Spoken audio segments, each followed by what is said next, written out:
Y hoy vamos a hablar de algo incómodo, pero muy presente en la vida de muchas personas, la culpa y el miedo dentro de la espiritualidad. Y para empezar, quiero preguntarte algo muy simple, pero muy profundo.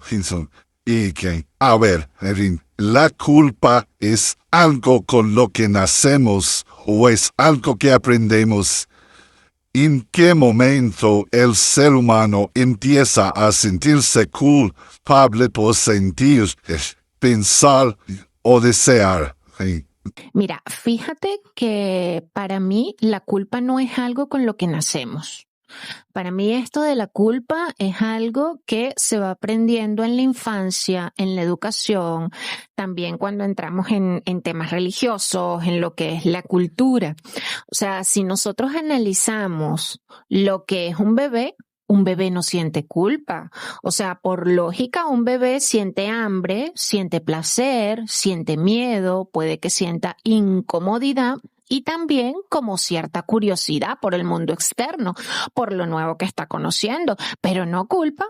La culpa para mí aparece cuando el sentir del ser humano empieza a ser juzgado. La culpa, comienza a formarse en el niño cuando entiende tres cosas básicamente, como que lo que siento o deseo puede ser aprobado o puede ser castigado.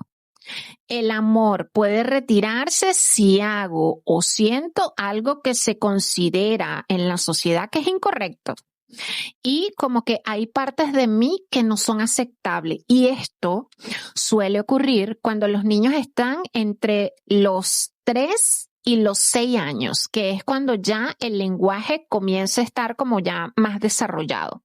¿Por qué? Porque el niño busca pertenecer y entonces comienza a internalizar lo que son las normas externas. Y es en ese momento en que el ser humano aprende a mirarse, pero no a mirarse internamente a sí mismo, sino a mirarse pero desde afuera. ¿Qué piensan los demás de mí? Y allí es donde nace lo que es la culpa.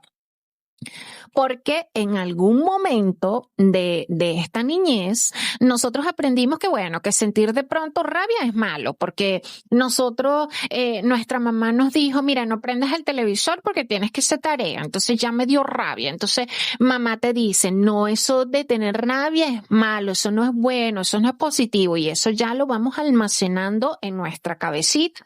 Entonces es allí donde el mensaje interno se vuelve como que no es seguro ser completamente quien soy. O sea, si yo quiero pertenecer, yo tengo que actuar como de esa parte de ser agradable a la sociedad o hacer lo que se considera que es lo correcto.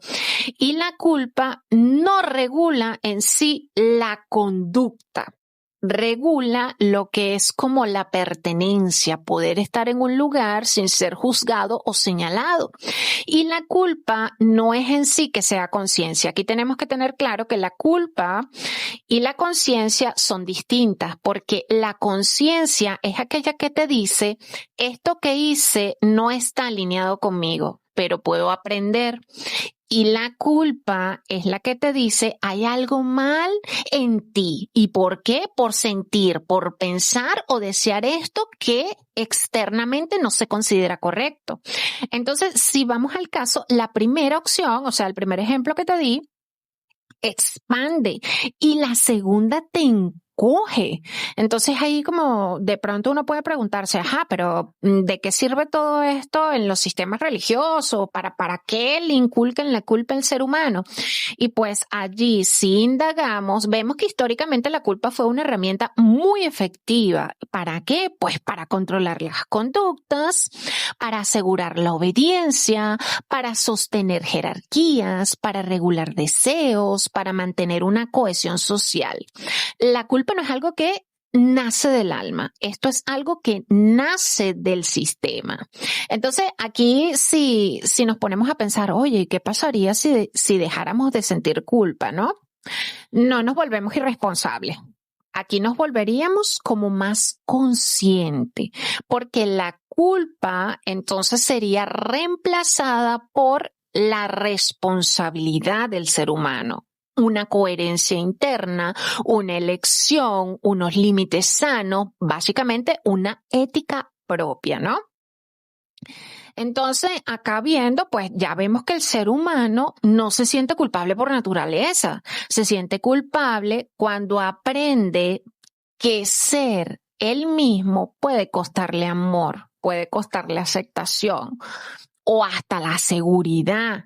Entonces, aquí tenemos que aprender a sanar lo que es esta parte de la culpa, pero sanar la culpa no es que dejemos de sentir, es dejar de castigarnos por sentir.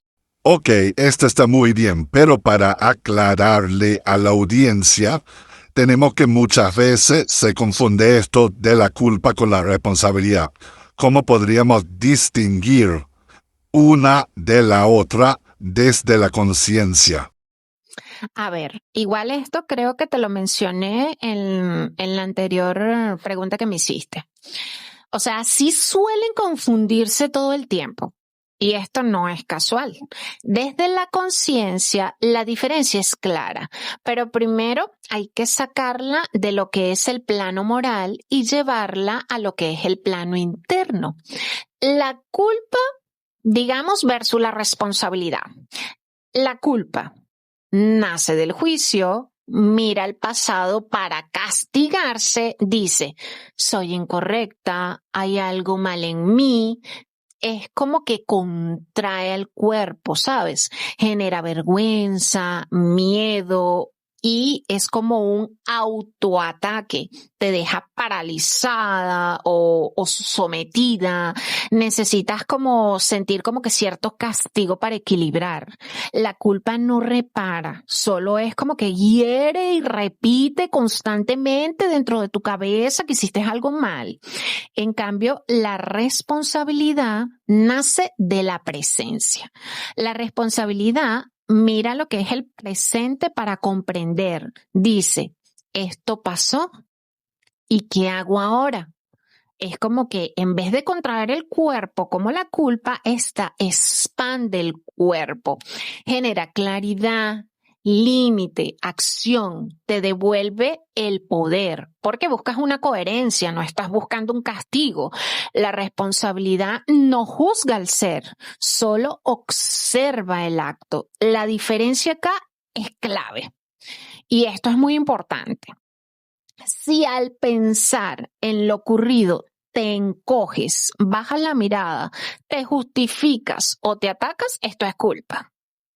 Pero si al pensar en lo ocurrido respiras más hondo, ves opciones y límites, es responsabilidad.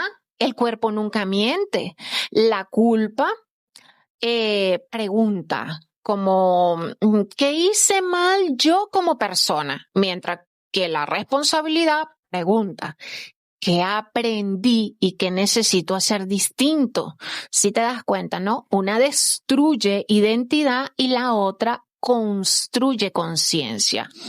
¿Por qué el sistema confunde ambas? Bueno, esto está claro, porque una persona culpable es manipulable, es obediente, es fácil de controlar. Una persona responsable, en cambio, es autónoma, es clara, es difícil de someter. Por eso culturalmente se nos enseñó que sentir culpa es supuestamente madurez. Y no lo es. La madurez es hacerse cargo, pero sin lastimarse. Una forma práctica también de distinguirla es cuando algo pasa, pregúntate así como, ¿me estoy castigando o me estoy comprendiendo? ¿Esto me invita a esconderme o me está invitando a actuar? ¿Estoy atacando mi valor o estoy revisando mi conducta?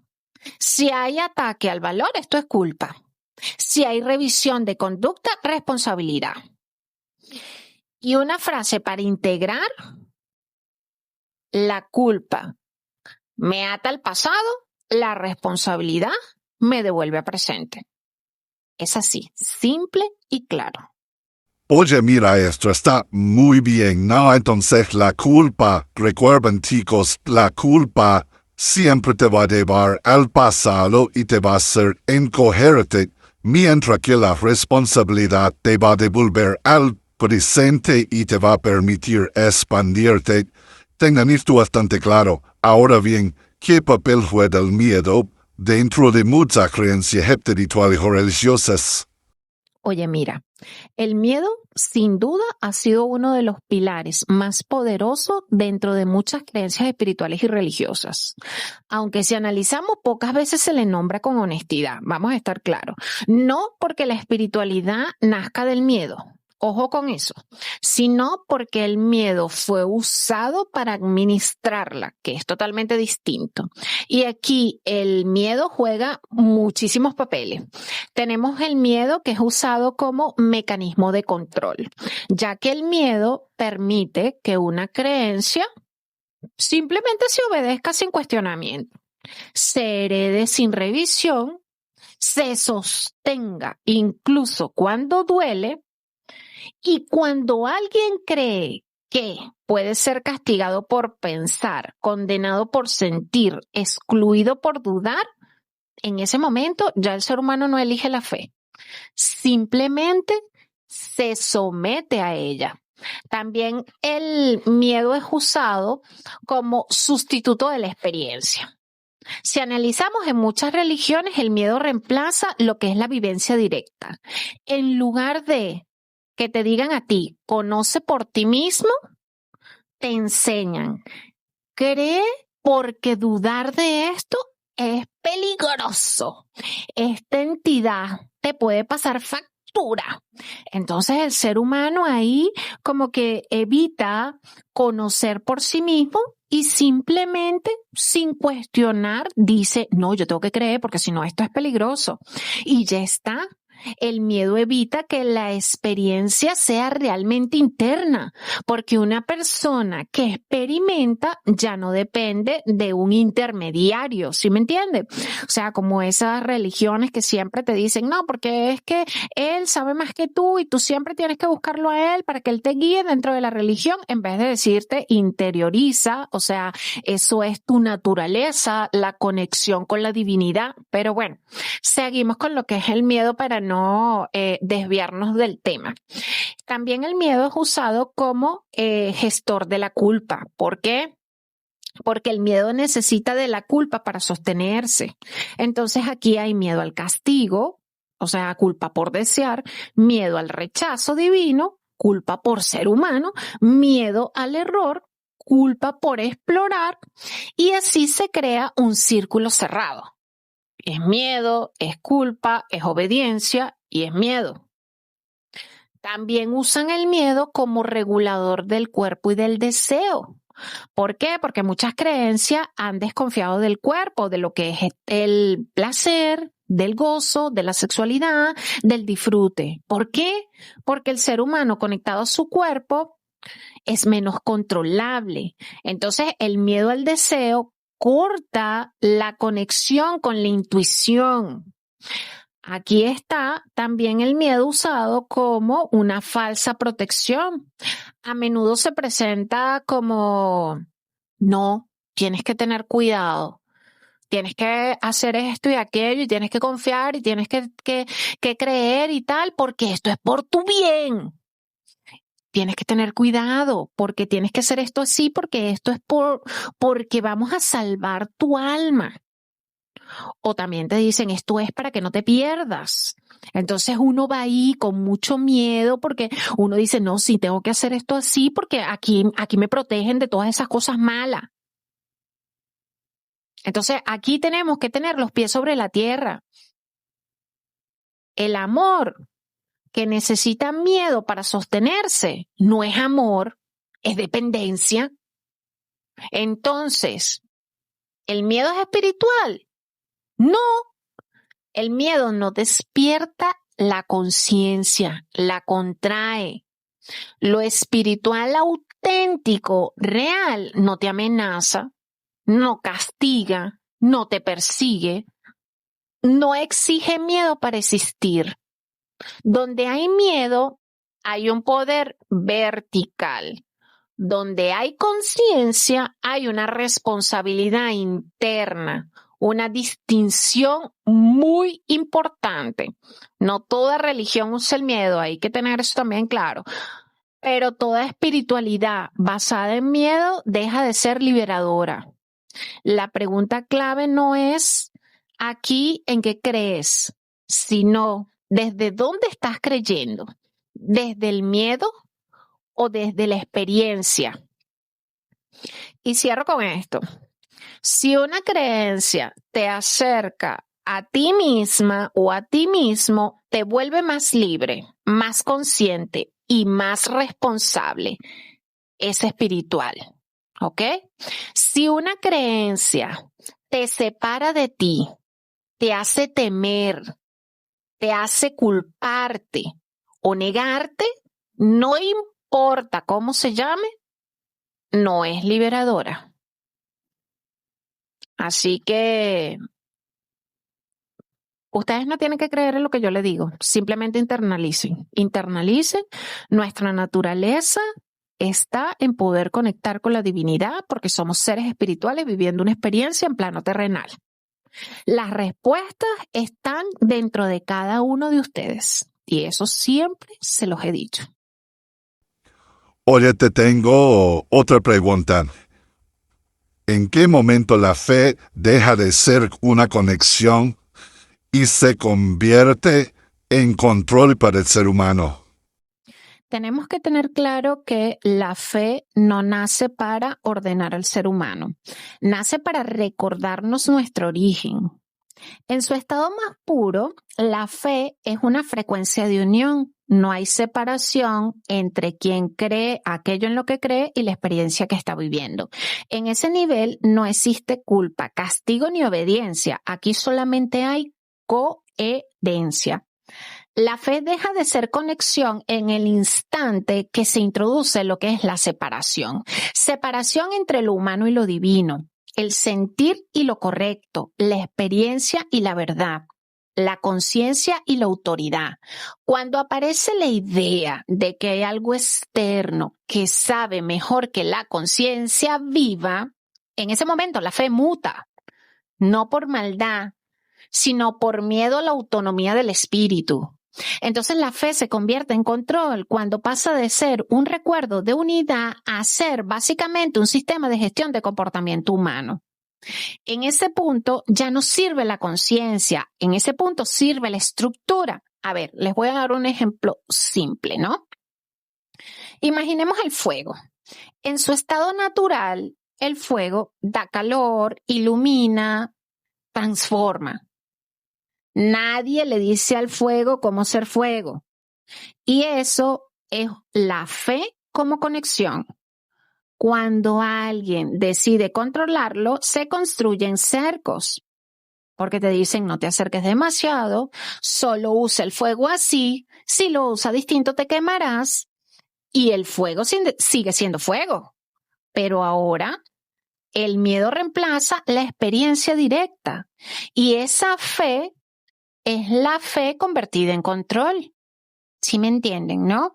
La fe se degrada cuando requiere miedo para sostenerse, castiga la experiencia directa, desautoriza tu sabiduría interna y premia la obediencia por encima de la presencia. En ese punto ya no conecta con lo sagrado, conecta con la supervivencia del sistema. La fe auténtica no pide que creas, pide que recuerdes. Y el recuerdo nos impone, se despierta. Ejemplo, claro, otro ejemplo. Cuando hay fe en conexión, se dice camina, equivócate, siente y vuelve a ti. Cuando hay control, te dice camina solo por aquí. Como te estamos diciendo, sin mirar para los lados. Entonces, aquí vemos uno que forma seres conscientes, el que te dice camina, vive, aprende, y el otro es como que te forma seguidores, ¿no? Porque te dicen, bueno, esta persona sabe más que yo y por ahí es que me tengo que meter y ya está. Entonces hay especie de control. La fe no se pierde cuando tú como ser humano cuestionas. La fe se pierde cuando renuncias a tu experiencia simplemente para encajar en una creencia. Fíjate que muchas personas sienten incomodidad corporal antes de poder explicarla. ¿Qué piensas tú? ¿Cuál sería el papel que juega el cuerpo en estos procesos? Mira, para mí el cuerpo es como el primer lenguaje de la conciencia, ¿no? Ya que antes de que la mente pueda nombrar, justificar o explicar, el cuerpo ya sabe, el cuerpo ya responde. Es como ese umbral entre lo invisible y lo humano. Es donde la verdad se vuelve perceptible. Por eso cuando hay algo que no está alineado, el cuerpo responde antes de que pueda existir un relato a nivel mental. No porque sea débil, sino porque no miente. No es que sea ansiedad sin causa, no es error del sistema nervioso, es simplemente una información que no ha sido todavía traducida por la mente. El cuerpo percibe incoherencia, contradicción interna, peligro simbólico, negación de la verdad sentida, mucho antes de que la mente lo pueda formular. El cuerpo, mira, aquí el cuerpo es sensor de verdad. Cuando una creencia, una decisión o una situación contradice lo que sientes, niega una experiencia interna, exige traicionarte para pertenecer, el cuerpo reacciona. No castiga, no acusa, señala. El cuerpo también detecta lo que es la separación. Cada vez que una persona se aleja de sí para encajar, bien sea en una creencia, una expectativa, una autoridad, un deber ser, el cuerpo lo registra como una ruptura interna. Es allí donde la incomodidad aparece. El cuerpo también guarda lo que la mente no puede procesar. Cuando algo no pudo ser dicho, no pudo ser cuestionado o elegido libremente, el cuerpo lo almacena como tensión o peso, o un nudo, calor, como vacío, no como castigo. Lo almacena como memoria viva, ¿no? Ejemplo simple puede ser decir sí cuando algo en ti dice que no. Antes de poder explicarlo, el cuerpo muestra como una presión en el pecho, ese estómago cerrado, una mandíbula tensa. La mente luego, bueno, inventa razones, pero el cuerpo, o sea, es como que ya lo sabía, ¿no? Otro ejemplo podría ser una creencia que ya no resuena. Escuchas algo a nivel espiritual que antes aceptabas, pero ahora tu cuerpo es como que se incomoda, se contrae, como que se cansa. Y no es que sea rebeldía, ¿no? Es evolución simplemente de tu conciencia. El cuerpo avisa antes de que la mente se atreva. ¿Por qué el cuerpo incomoda antes de explicar? Bueno, porque el cuerpo no negocia con el miedo. La mente puede racionalizar, justificar, negar, adaptarse. El cuerpo no. Por eso fue tan controlado el cuerpo históricamente, fue silenciado, culpabilizado, desconectado. Un cuerpo consciente no es fácil de dominar. La verdad esencial, el cuerpo no genera el conflicto, lo revela.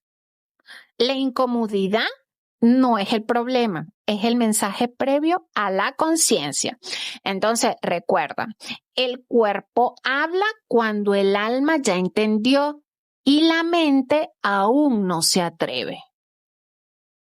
Y otra pregunta que podrían hacerse nuestros seguidores es, ¿qué pasa cuando una persona empieza a sentir que su sistema de creencias ya no le encaja? Pues cuando una persona empieza a sentir que su sistema de creencias ya no le encaja, no es que esté perdiendo el rumbo, está simplemente cambiando de nivel de conciencia.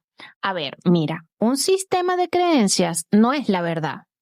Un sistema de creencia es una estructura temporal que la conciencia utiliza para orientarse mientras que va madurando. Cuando la conciencia se expande, las estructuras que antes sostenía empieza a como a apretarle, no porque estén mal, sino porque ya cumplieron su función. La incomodidad aparece cuando la conciencia ve un poco más allá, pero aún habita un marco en el que fue diseñado para ver un poco menos, ¿no? Lo que realmente ocurre es que la persona comienza a percibir contradicciones, sentir incoherencias internas, experimentar incomodidad corporal, cuestionar sin querer hacerlo, sentir culpa como por dudar. Y esto no es que sea una rebeldía espiritual, sino que es un desfase de conciencia, porque la conciencia ya avanzó, aunque la identidad no. A ver, les pongo un ejemplo.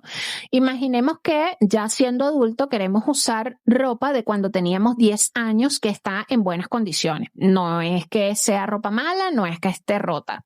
Simplemente pues ya no nos va a quedar. Intentar forzarla para nosotros meternos allí, pues lo que puede es lastimarnos, porque de una u otra forma ya la ropa es muy pequeña y nosotros ya muy grandes. Esto es lo que ocurre con un sistema de creencias antiguo, ¿no? Cuando la conciencia ya creció, cuando la conciencia ya avanzó. En ese momento, las personas suelen sentir confusión porque es como que, bueno, esto antes me servía y ahora no. Culpa porque algo está mal conmigo por pensar así. Miedo, y si me equivoco, y si me quedo sola en el sentido también de que habla de esa soledad interna por sentir de que no puede hablar con cualquiera lo que está atravesando. Y nada de esto es una falla, es un umbral. Y el error más común en esta etapa es creer que hay que romper con todo, hay que negar el pasado, hay que atacar creencias anteriores o hay que volverse anti algo. Y no, porque la conciencia no destruye. La conciencia integra y transciende. ¿Qué está pidiendo la conciencia en ese momento? No nuevas creencias, sino más espacio. ¿Espacio para qué? Para sentir sin justificar, preguntar sin culpa, no saber sin miedo, experimentar sin estar pidiendo permiso. Ejemplos cotidianos sería antes, esto es verdad porque me lo enseñaron. Ahora necesito ver si es verdad esto para mí.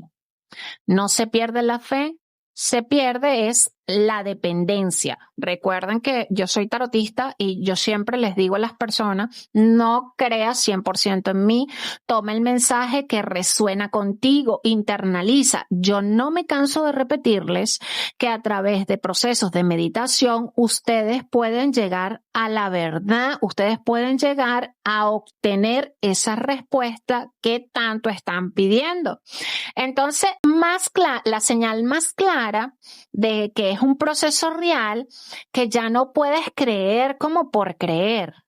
Aunque quieras, aunque lo intentes, aunque te esfuerces, cuando la conciencia despierta, no vuelve a dormirse para encajar.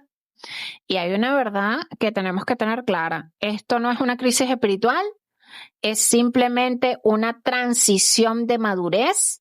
La conciencia infantil necesita normas. La conciencia madura necesita coherencia. ¿Qué opinas con respecto de que a muchas personas se les enseñó que cuestionar es traicionar? ¿Cómo ves eso desde la conciencia? Bueno, desde la conciencia eso se ve con absoluta claridad, porque cuestionar nunca fue traicionar la verdad. Esto fue interpretado como traición simplemente por sistemas que necesitaban ser incuestionables. Así, sencillo y claro. La conciencia no se sostiene por creencias, se sostiene por presencia y experiencia. Por eso cuando alguien cuestiona, la conciencia se expande. Nada verdadero se rompe por ser observado. Si algo se desmorona al ser cuestionado, pues simplemente no era verdad viva, era una estructura frágil. ¿Y por qué se nos enseñó que cuestionar es traicionar? Porque cuestionar devuelve el poder al individuo, rompe la dependencia activa el discernimiento, despierta la experiencia directa y un sistema que vive de la obediencia no puede permitirse eso. Entonces se crea esta ecuación que dice que cuestionar es igual a traicionar, pero no a Dios, no a la verdad, sino a la autoridad. Y aunque en sí, pues el sistema no es que lo haga por maldad, o sea, es simplemente que actúa por miedo a perder el control, porque cuando la conciencia despierta en muchos, la jerarquía se vuelve innecesaria. Un ejemplo simple podría ser un maestro seguro de lo que enseña, les dice a sus alumnos, pregunta, exploremos todos juntos. Pero un maestro inseguro te dice, no preguntes, confía en lo que te he dicho. La diferencia no está en el alumno, está en la solidez de la enseñanza. Entonces, un ejemplo que podríamos traer aún más simple podría ser un puente, ¿no? Si el puente es sólido, tú puedes caminar, saltar, correr, mirar abajo. Ahora, si el puente es frágil, te van a decir, no te muevas, no mires, no preguntes. La verdad, tenemos que tener esto claro, la verdad no teme ser probada.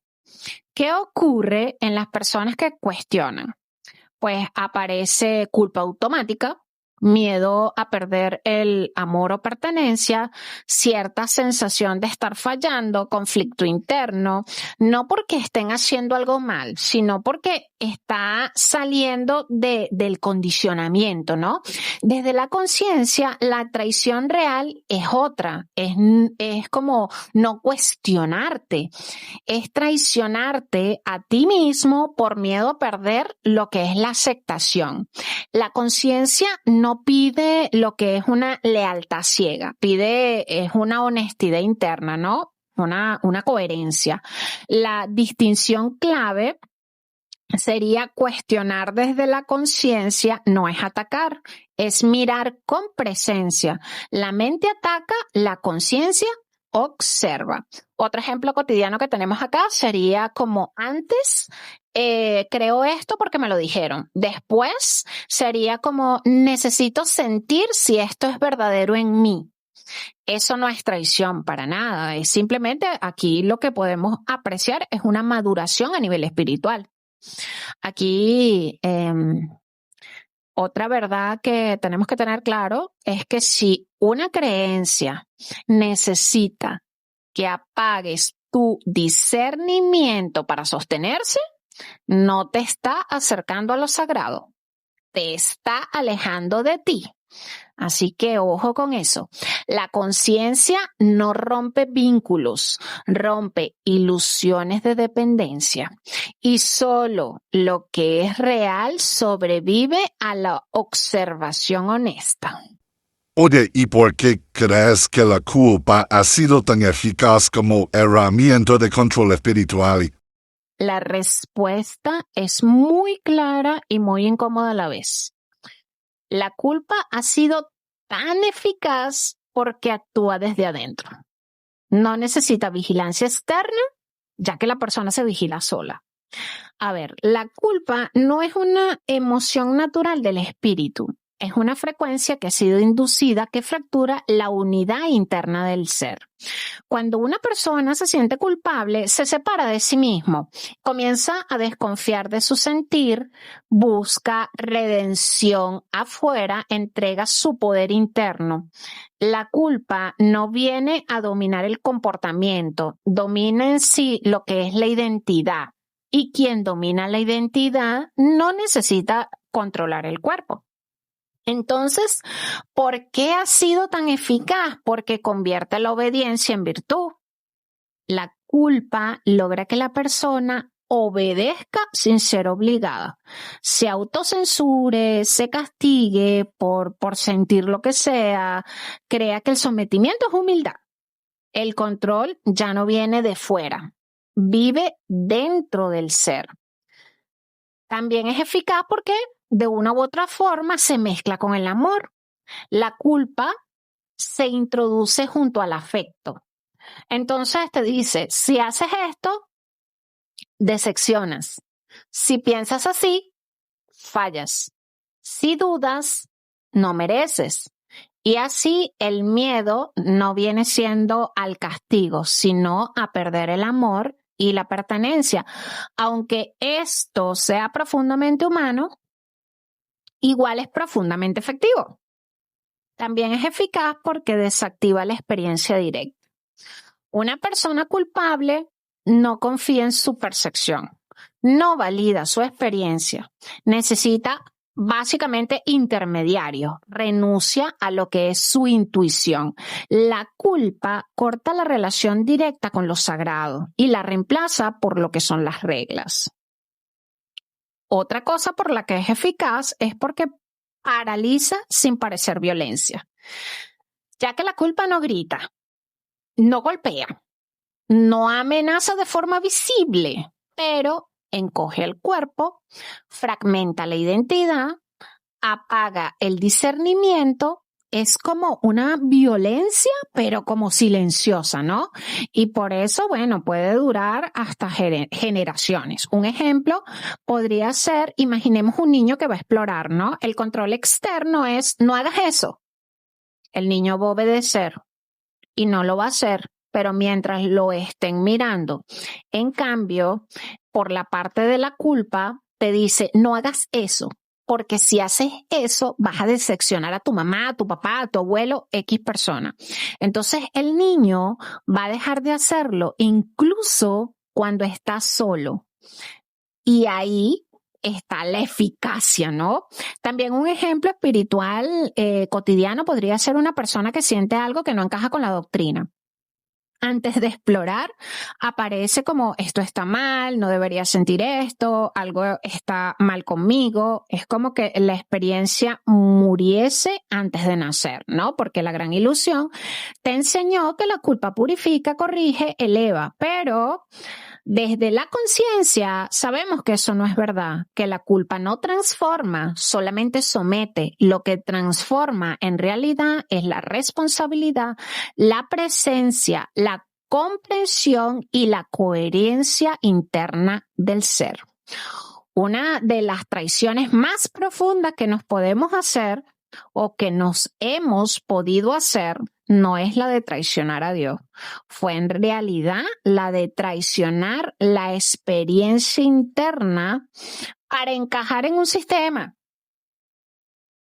Y la culpa hizo eso posible sin que pareciera violencia. ¿Qué tal? Así que recuerden, el poder más duradero no es el que castiga el cuerpo, sino el que convence al alma de que no es digna. Entonces, recuerden que la culpa ha sido eficaz porque no necesita cadenas. Las personas se encadenan solas, creyendo que así es buena. Entonces, ¿crees que es posible una espiritualidad sin miedo ni culpas? Sí, por supuesto que es posible. No solo es el hecho de que sea posible, es la forma original de la espiritualidad. Lo que yo creo es que la humanidad pues se ha olvidado de esto. Recuerda que el miedo y la culpa no pertenecen a lo que es el plano de la conciencia, vienen perteneciendo al plano, pero de la gestión del comportamiento humano. La conciencia no necesita corregir, no necesita castigar, ni amenazar al ser humano, solo ilumina. Cuando algo es visto con claridad, la corrección simplemente ocurre sola. Por eso en su estado más puro la espiritualidad es reconexión, no regulación. A veces hay personas que creen que sin miedo no hay ética. Pero esto es simplemente porque hay una confusión. Aquí se confundió lo que es la conciencia con control, la responsabilidad con castigo, la coherencia con obediencia, pero cuando una persona es consciente, no necesita miedo para actuar con cuidado. Actúa con cuidado porque ve las consecuencias, no porque en realidad teme al castigo. Básicamente, una espiritualidad sin miedo ni culpa, mira, es como una espiritualidad donde no hay amenaza divina, no hay castigo eterno, no hay culpa por sentir o desear, no hay jerarquías incuestionables, no hay intermediarios obligatorios, no porque todo le valga al ser humano, ¿no? Sino porque todo es observado, pero con presencia. Un ejemplo simple a esto que te puedo dar, imagínate a una persona que entiende completamente lo que es el fuego, ¿no? Esta persona no mete la mano al fuego, o sea, pero no lo hace por miedo al castigo, no lo hace porque esté prohibido, sino porque sabe lo que ocurre si lo hace. La persona ya sabe que si mete la mano se puede quemar. Y eso es conciencia. El miedo solamente es necesario cuando no hay comprensión de lo que puede suceder. Otro ejemplo bastante claro que te puedo dar y humano, imagínate una persona mayor, ¿no? Una persona madura. Esta persona no necesita que le griten, no necesita amenaza, no necesita castigo, porque comprende perfectamente impacto, límite y responsabilidad. La espiritualidad sin miedo es madurez espiritual. Entonces, ¿qué podría, si nos preguntamos así de pronto, qué regula la conducta sin culpa? Pues regula la coherencia interna.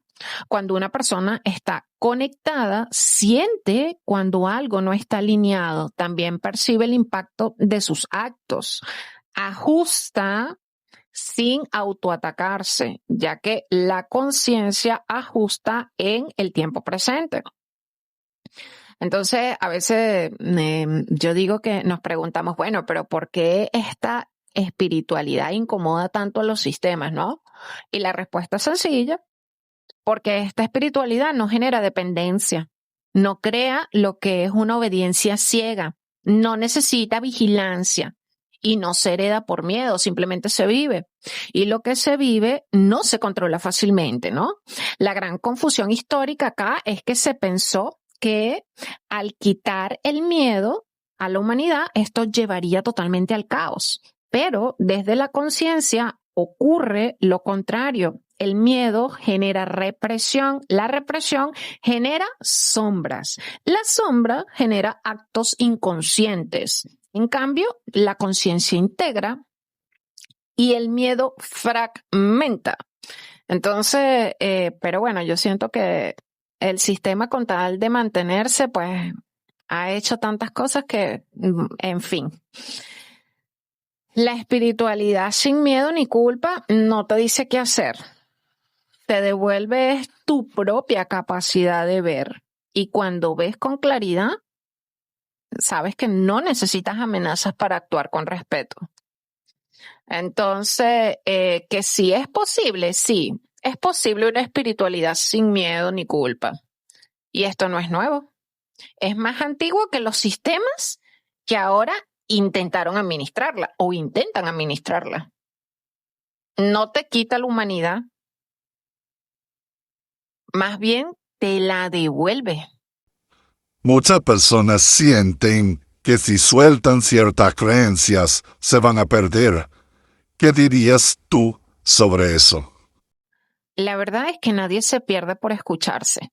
Se pierde quien se anula. Y fíjate qué es lo que pasa, ¿no? Es que las creencias no solo organizan ideas, organizan identidad. Entonces, cuando una persona suelta una creencia muy profunda, no es que siente que pierde una idea, más bien siente que se pierde el suelo, porque durante mucho tiempo esa creencia respondió a 3 preguntas básicas, como la de ¿quién soy? ¿Qué es seguro? ¿Cómo pertenezco? Pero desde el punto de vista de la conciencia, no se está perdiendo en sí, simplemente se está desidentificando. Y eso se siente como un vacío antes de sentirse como una libertad. ¿Y por qué aparece esa sensación de vacío como de que me voy a perder? Porque simplemente el sistema nervioso no distingue entre perder una identidad simbólica y perder la vida. Ambas activan lo que es la alarma. No es que la persona vaya a perderse, es que ya no puede apoyarse en lo viejo y aún no confía en lo nuevo. Esta es una especie como cuando una persona está como enfrente de un umbral, ¿no? Un ejemplo que te puedo dar a esto es como imagina que vas a cruzar un río y que tú ese río lo cruzas sobre piedra, ¿no? Vas saltando de piedra en piedra y tú ese río lo has, no sé, atravesado durante muchísimos años, pisando las mismas piedras. Sabías dónde está cada piedra, pero resulta que un día vas y ves que ya no hay una piedra. Y la siguiente piedra que deberías pisar no se ve con claridad porque el río subió. El miedo no te va a decir en ese momento, te vas a morir. Te dice, no hay apoyo, ¿dónde vas a pisar? Pero el río no es que te quiere perder. O sea, el río no te está diciendo, no, no me atraviese. Te está invitando a cruzar, pero de forma distinta. Lo que la conciencia puede ver con claridad. Nadie se pierde por soltar una creencia. Las personas se pierden cuando se aferran a algo que ya no es verdadero para ellas. Y ahí sí hay como fragmentación, ¿no? Lo que suele confundir a las personas es que creen que soltar una creencia es como quedar sin valores. Es como que creen que se va a perder el sentido, van a volverse irresponsables, van a quedarse vacías. Pero desde la conciencia ocurre lo contrario. Cuando cae una creencia, aparece lo que es el discernimiento, ¿no? Entonces surge como esa ética interna, se fortalece lo que es la presencia, nace una fe que es más directa. No es que desaparece sentido, se internaliza. Otro ejemplo muy humano que te puedo dar es como, imagina un niño pequeño que necesita reglas externas y un adulto maduro, pero el adulto maduro ya no necesita las reglas, ya encarna esas reglas. Si al adulto le quitan las normas infantiles, no es que el adulto se va a volver salvaje, se vuelve responsable desde adentro y eso es madurez espiritual, ¿no? Hay un punto que es bastante delicado, ¿no? Y creo que uno de los más reales. El miedo a perderse no es no es miedo a la nada, es miedo a no saber quién ser sin tener como esa estructura conocida. Pero la conciencia no necesita definición fija, necesita es que tengas una presencia viva. Entonces, resumiendo, nadie se pierde por dejar una creencia. Lo que se pierde es la ilusión que hay de control. Y eso al principio, como seres humanos, nos asusta, ¿no? Pero después te libera.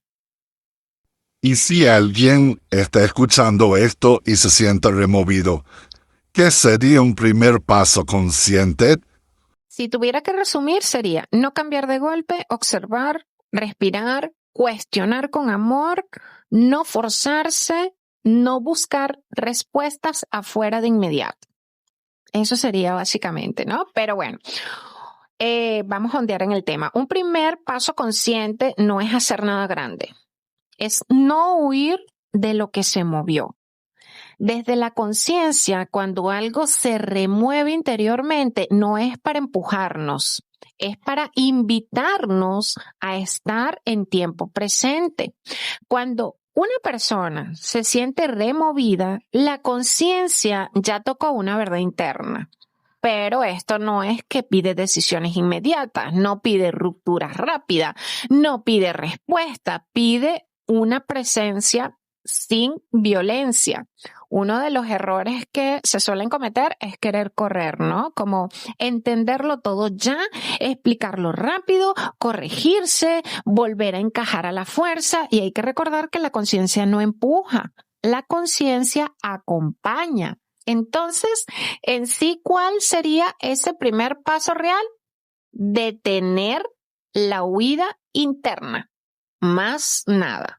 No es escapar como hacia la parte del juicio de esto está mal, el miedo, me voy a perder, la mente, necesito entenderlo ya, la culpa, no debería sentir esto. No. Solo es quedarte contigo mismo. Un ejemplo que te puedo dar es como imagina que algo en ti se mueve como el agua en un vaso. Si agitas el vaso para ver qué pasa, el agua se enturbia. Si lo dejas quieto, el agua se aclara sola. El primer paso consciente es no agitar. Un gesto interno muy concreto, ¿ok?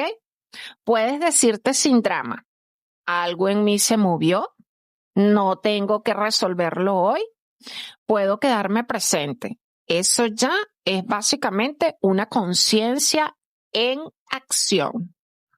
No es como cambiar de creencias, no es abandonar, no es pelear con lo que sientes, no es convencerte de absolutamente nada, no es explicarte, no es nada de eso, porque ya eso va a venir solo, va a venir o no, dependiendo de cada quien con el tiempo, ¿no? ¿Qué si es un primer paso consciente? Escuchar tu cuerpo, darle permiso a la sensación, respirar sin interpretar, nombrar internamente, o sea, como decirte internamente, esto me toca. No exigirte claridad de forma inmediata. La conciencia no se activa con respuesta, se activa con honestidad presente, ¿ok? Eso hay que tenerlo claro. Otro ejemplo, así de forma como de algo cotidiano,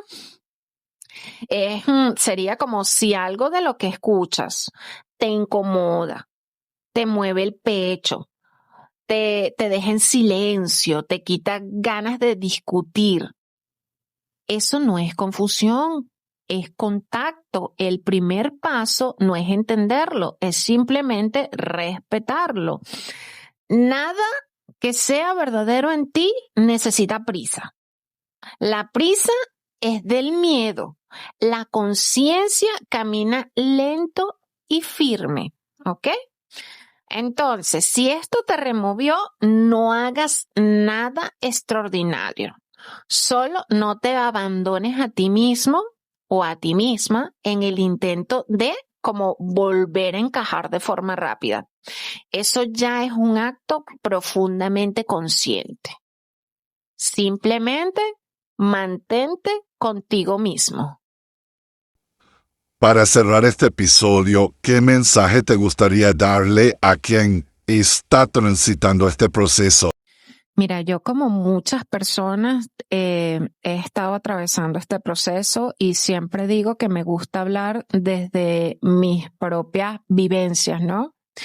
Porque me sentí sola, de pronto sentí que estaba fallando, de pronto también sentí que estaba traicionando, pero me di cuenta de que lo que estaba sucediendo es que estaba creciendo, porque la conciencia incomoda antes de liberar.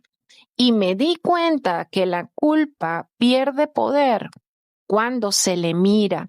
Entonces, a quien esté transitando por este proceso, yo creo que no le dejaría una explicación, más bien le dejaría un recuerdo, ¿no?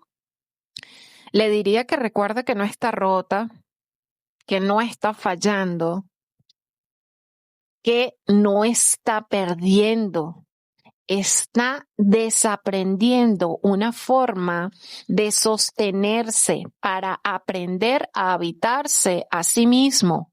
Y eso, aunque duela, es un acto profundo de coherencia.